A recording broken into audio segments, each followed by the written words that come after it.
दोस्तों, ये कहानी एक प्लेबॉय की है जो कि एक बीमार लड़की के साथ इंटीमेट होता है और उससे प्यार करने लगता है। ये कहानी बहुत ही रोमांटिक है और आपको ज़रूर पसंद आएगा। मूवी की स्टार्टिंग में हम जिमी नाम के एक लड़के को देखते हैं जो कि एक प्लेबॉय था।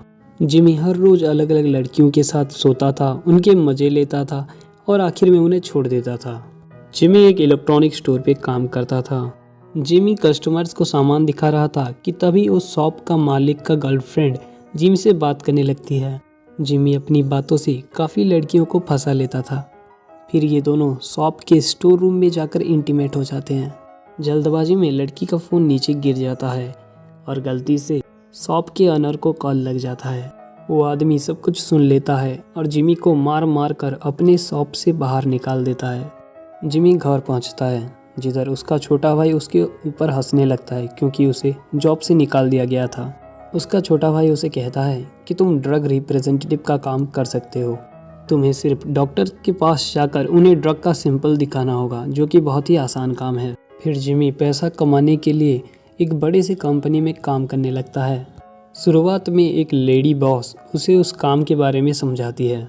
वो लेडी जिमी से अट्रैक्ट हो जाता है और ये दोनों फिर से जाकर इंटीमेट होते हैं। ट्रेनिंग खत्म होने के बाद जिमी का बॉस ब्रूस और जिमी डॉक्टर के पास सैंपल लेकर जाते हैं। ये काम इनके लिए बहुत ही इम्पोर्टेंट था क्योंकि वो डॉक्टर बहुत ही फेमस था। अगर ये डॉक्टर इनके मेडिसिन को स्पॉन्सर दे देता तो इन लोगों का बहुत ही फ़ायदा होता और जिमी का प्रमोशन भी हो जाता। जिमी डॉक्टर से मिलने के लिए अपॉइंटमेंट लेता है। फिर वो रिसेप्शन लेडी को पटाता है और जल्दी से जाकर डॉक्टर के केबिन में उनका मेडिसिन का सैंपल रखकर चला आता है। वो पुराने सैंपल्स को कचरे के डिब्बे में फेंक कर चला आता है। जिमी डॉक्टर को घर लौटते हुए देख लेता है और उसे रोककर उसे $1000 देता है। वो डॉक्टर बहुत ही लालची था। फिर वो जिमी की बात सुन लेता है और उसे अपनी केबिन में बुलाता है। जिमी जब डॉक्टर के साथ क्लिनिक में जाता है तो उसे मैगी नाम की एक लड़की मिलती है जिसे पार्किंसंस डिजीज़ होता है, यानी उसकी पल्स धीरे धीरे काम करना बंद कर रही थी। फिर मैगी जिमी के सामने ही डॉक्टर को अपने ब्रेस्ट दिखाती है क्योंकि वहाँ पर कुछ डार्क स्पॉट बन चुके थे। जिमी सब कुछ देख रहा था और हॉर्नी फील कर रहा था, लेकिन जब जिमी बाहर जाने लगता है तो मैगी उसे पीछे से अपने बैग से मारने लगती है। वो कहती है कि तुम बहुत घटिया इंसान हो। जिमी अपनी बातों से मैगी को शांत कर लेता है और उसे अपनी नंबर पूछता है। मैगी बिना नंबर बताए वहाँ से चली जाती है। जिमी एक तरकीब लगाता है और हॉस्पिटल में काम करती हुई एक औरत को पटा लेता है और उससे मैगी का नंबर पूछ लेता है। जिमी मैगी को कॉल करता है और मैगी को पता चल जाता है कि किसी न किसी तरीके से जिमी ने उसका नंबर ले लिया है। जिमी मैगी को कॉफ़ी के लिए पूछता है लेकिन मैगी मना कर देती है। वो कुछ सोचती है और आखिर में हाँ कह देती है। मैगी जिमी को वही रेस्टोरेंट में बुलाती है जहाँ पर वो काम करती थी। वो दोनों बातें करने लगते हैं और जिमी मैगी की तारीफ करने लगता है, लेकिन मैगी इन सब से बोर हो जाती है। मैगी कहती है कि क्यों तुम टाइम पास कर रहे हो, हम दोनों एक दूसरे को लाइक करते हैं, तो चलो हमारे अपार्टमेंट में हम दोनों इंटीमेट होंगे। जिमी जान लेता है कि मैगी इस रिलेशनशिप को लेकर सीरियस नहीं है, वो सिर्फ इंटीमेट होना चाहती है। फिर ये दोनों इंटीमेट होते हैं और हर हफ्ते एक दूसरे से मिलने लगते हैं। एक दिन मैगी जिमी के घर में आती है और अपने सारे कपड़े उतार के न्यूड हो जाती है। मैगी को पता नहीं था कि जिमी का भाई भी उसके पीछे है और यहाँ पर हमें बहुत ही फनी सीन्स देखने को मिलता है। फिर ये दोनों इंटीमेट होते हैं और बहुत ही एंजॉय करते हैं। अगले दिन ट्रे नाम का एक आदमी आकर जिमी को बहुत मारने लगता है क्योंकि उसे पता था कि हॉस्पिटल पे रखे हुए उसकी मेडिसिन के सैंपल्स को जिमी हमेशा कचरे के डिब्बे में फेंक आता था। इसके बाद जिमी मैगी की खूब केयर करने लगा था। ये बात मैगी को पसंद नहीं आता क्योंकि उसे पता चल चुका था कि जिमी उससे प्यार करने लगा है, लेकिन वो जिमी के साथ इंटीमेट होने तक ही खुश थी। मैगी कहती है कि जैसा चल रहा है वैसे चलने दो, क्योंकि मेरी पहली वाली रिलेशनशिप मेरी बीमारी की वजह से सक्सेसफुल नहीं हो पाई थी। दरअसल मैगी को लगता था कि उसकी बीमारी की वजह से कोई उसके साथ रहना नहीं चाहता और यही बात वो जिमी को भी समझाती है। ये लोग रात को काफ़ी देर तक बातें करते रहते हैं। तभी मैगी बताती है कि तुम्हारी कंपनी वाइग्रा नाम की एक मेडिसिन रिलीज़ करने वाली है जो कि मेल की सेक्सुअल पावर को बढ़ाती है। ये सुनकर जिमी अगले दिन ही अपने बॉस ब्रूस को कहता है कि वही वाइग्रा की अच्छी सेलिंग करवा सकता है। ये सुनकर ब्रूस वाइग्रा बेचने के लिए परमिशन दे देता है। उसके बाद ये दोनों क्लब में जाते हैं जहाँ पर वो डॉक्टर भी था। उसे पता था कि जिमी और मैगी एक साथ रह रहे हैं, इसलिए वो जिमी को मैगी से दूर रहने के लिए कहता है।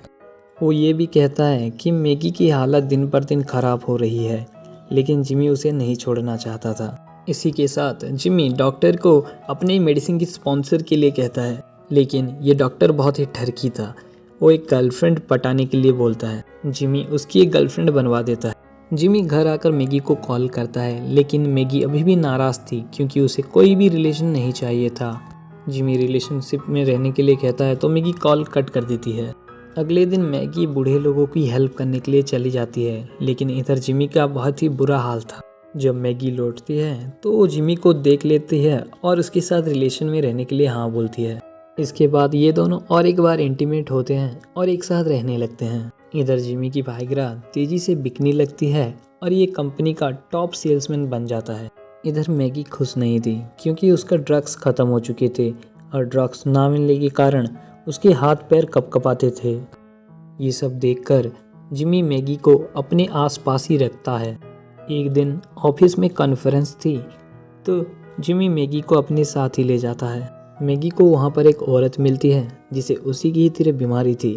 वो औरत मैगी को अपने एक स्पेशल ग्रुप में ले जाती है जहाँ पर इसी तरह अलग अलग बीमारी के बहुत सारे लोग इकट्ठे हुए थे। मैगी को वहाँ पर बहुत ही अच्छा लगता है और वो जिमी को भी अपने पास बुला लेती है।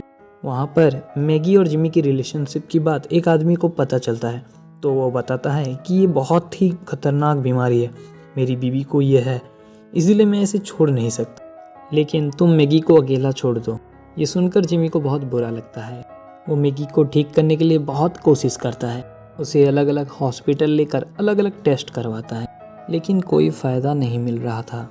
इन सारी बातों से उदास होकर मैगी जिमी से ब्रेकअप कर लेती है क्योंकि उसे लगता है कि जिमी बेकार में ही परेशान हो रहा है। मैगी के जाने के बाद जिमी अपने काम में फिर से फोकस करता है और फिर से नंबर 1 सेलर बन जाता है। एक दिन उसे अपनी रिकॉर्डिंग की हुई टेप मिलती है जिसमें मैगी काफ़ी खुश नज़र आ रही थी। उसे एहसास होता है कि प्यार से बड़ा कोई बीमारी इम्पोर्टेंट नहीं होता। वो मैगी को ढूंढने जाता है और उसे पता चलता है कि मैगी वहाँ से आज जा रही थी। वो मैगी की बस का पीछा करता है और उसे नीचे उतार लेता है। जिमी कहता है कि मुझे समझ में आ गया है कि मैं तुमसे बहुत प्यार करने लगा हूँ और हम दोनों के प्यार के बीच में कोई बीमारी नहीं आ सकता। मैं अपनी आगे की ज़िंदगी तुम्हारे साथ गुजारना चाहता हूँ, प्लीज़ तुम मुझे छोड़कर मत जाओ। मूवी के आखिर में हम देखते हैं कि जिमी सेल्समैन का काम छोड़कर पढ़ाई करने लगता है क्योंकि वो डॉक्टर बनना चाहता था। तो दोस्तों, ये थी आज की हमारी मूवी। उम्मीद करता हूँ आपको बहुत ही पसंद आया होगा। तो मिलेंगे अगली बार एक नई मूवी के साथ, तब तक के लिए पीस।